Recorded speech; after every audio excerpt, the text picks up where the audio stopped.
เอาแล้วนะพอ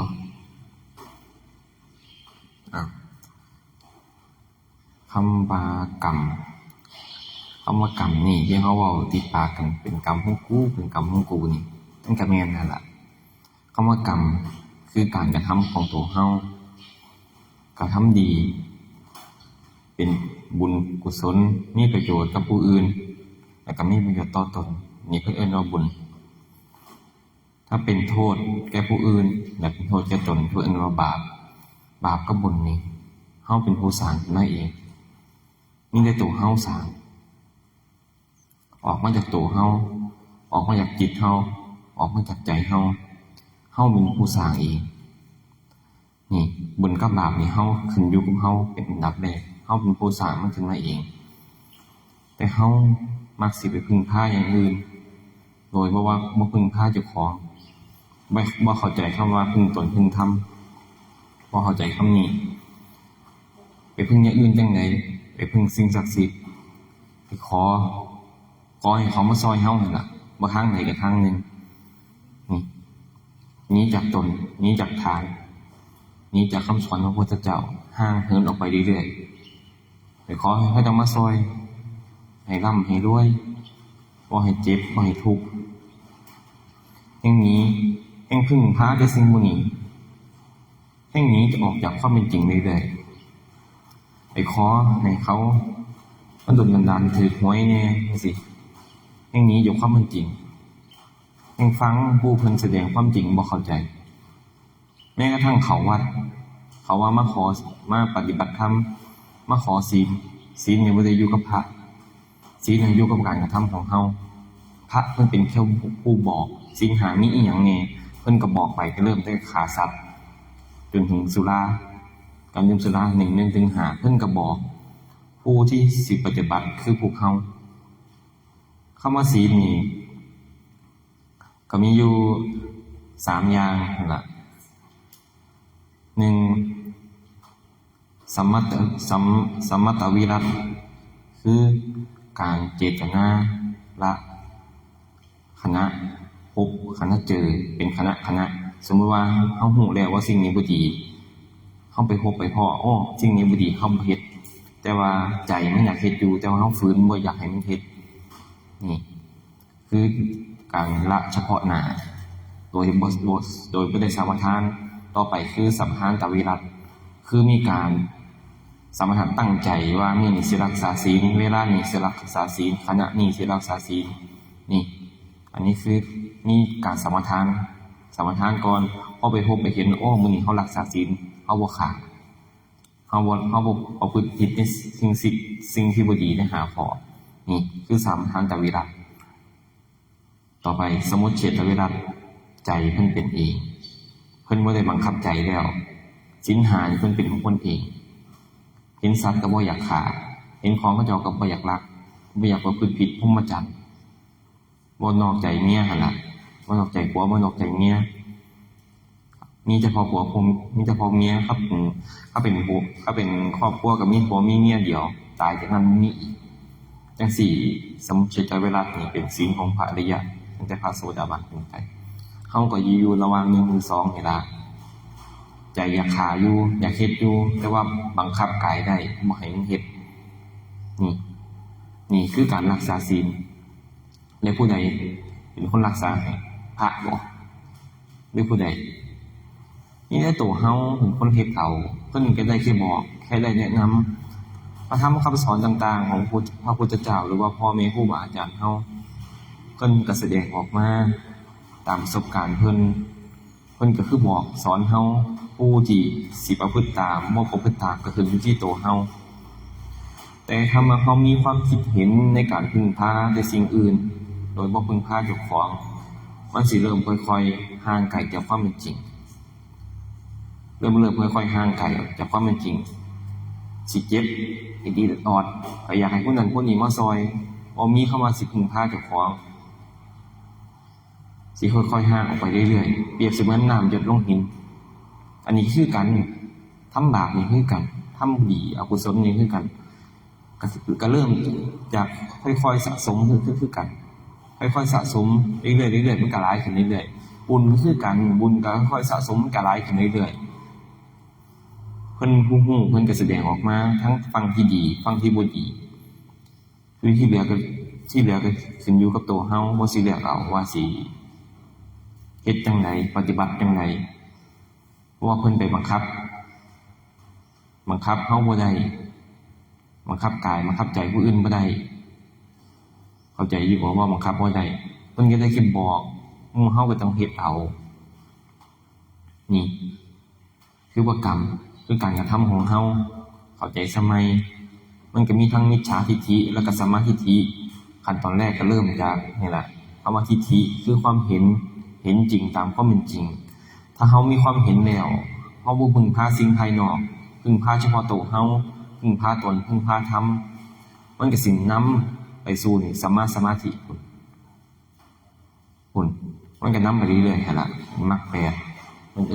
ริ่มจากสัมมาทิฏฐิหลวงพ่อเพิ่นก็เว้าอยู่ตลอดติดกระดุมเม็ดแรกมันถือถ้ามีทิฏฐิความเห็นถูกพออันอื่นก็ตามมาเองนั่นล่ะการปฏิบัติธรรมมันก็ต้องมีขันติกับวิริยะแน่ขันติคือความอดทนวิริยะคือความพยายามมันสิหนีมันสิหิมกันบ่ได้เมื่อแต่เฮานี่อยู่ในลมหายใจเฮานี่อยู่สำนักเฮาพ่อแม่ครูอาจารย์เฮาสอนอานาปานสติเป็นหลักแต่แบบเป็นแบบเทคนิคคือจับจุดหนึ่งเพื่ออีหยังเพื่อให้อยู่ในกายจุดหนึ่งนี่แล้วแต่คน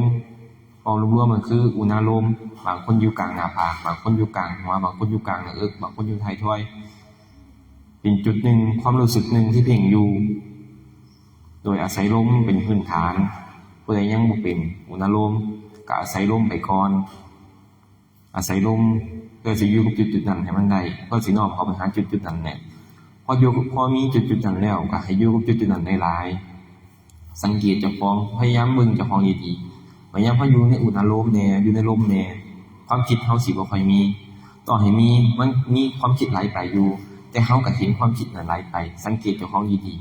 ๆให้สังเกตเจ้าของดีๆความคิดไหลไปแต่เฮาเห็นความคิดไหลไปอยู่แต่อย่าเอาเจ้าของไว้เป็นความคิดก็พอเห็นมันไหลไปก็ปล่อยให้มันไหลไปนี่บ่ต้องไปฝืนบ่ต้องไปบังคับมันบ่ต้องไปฝืนแค่มีสติหูอยู่ว่ามันไหลไปมีสติคือตัวรู้หั่นล่ะพยายามจะเริ่มสติขึ้นหลายๆคือผู้หูหั่นล่ะให้หูอยู่ซื่อๆอย่าไปหวงอย่าไปขัดกับสภาวะธรรมที่เกิดขึ้นกับเฮาในขณะนั้นๆที่เพิ่นเอ่ยว่าปิติก็แม่นความคิดก็แม่นอย่าไปขัดขวางมันให้เบิ่งมันอยู่ซื่อๆเฮาสิเห็นมันสิเข้าใจมันเองนี่เรียกว่าอานาปานสติฝึกที่ฝึกนี่คือว่าฝึกให้อยู่กับเจ้าของให้มันหลายๆฝึกอยู่กับเจ้าของหลายๆยามสิตายมาบ่มีผู้ใดซอยเฮาได้เด้กลับมาลมคือเก่าอานาปานสติคือเก่าสุดท้ายกลับลมขาดคือตายเขามื้อใดอยู่ยังบ่ตายยังมีลมอยู่นี่ของขลังที่สุดในโลกลมผู้ใดมาขอของขลังมีแต่ลมนั่นล่ะให้ถ้าเจ้าหายใจอยู่แสดงว่าเจ้ายังบ่ตายถ้าเจ้าเศร้าหายใจคือเจ้าตายแล้วนี่ขังบ่ล่ะถ้าบ่มีลมตายเด้เห็นอยู่บ่นี่ล่ะคือความจริงบางคนฟังก็บ่เข้าใจธรรมะบ่ได้มีเอาไว้เอาเว้าเอาใจผู้ใดเด้มีแต่บอกเพื่อเตือนสติพวกเจ้าทั้งหลายให้ได้ฮู้ให้เห็นตามความเป็นจริงไม่แต่คำว่าทานนี่ก็ให้เข้าใจให้มันถูกทานอย่าขออย่าหวังผลทานนี่เพื่อสละความเห็นแก่ตัวของเฮาสละความยึดมั่นของเฮาทานนี่ก็ยังเป็นวัตถุภายนอกอยู่เพิ่นน้อมสิไปหาวัตถุภายในคือสละความคิดเห็นสละอารมณ์นี่มันน้อมเข้าไปการฝึกการให้ทานนี่ก็เปรียบเสมือนการฝึกการหัดในการสละนั่นล่ะเพราะฉะนั้น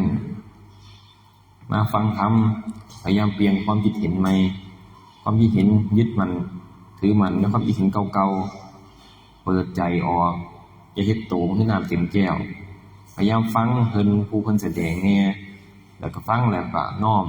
ไปฝึกไปหัดไปปฏิบัติเจ้าของพยายามมีความโมโหเพิ่นให้อยู่จังได ยามศูนย์ขึ้นมาให้อยู่จังได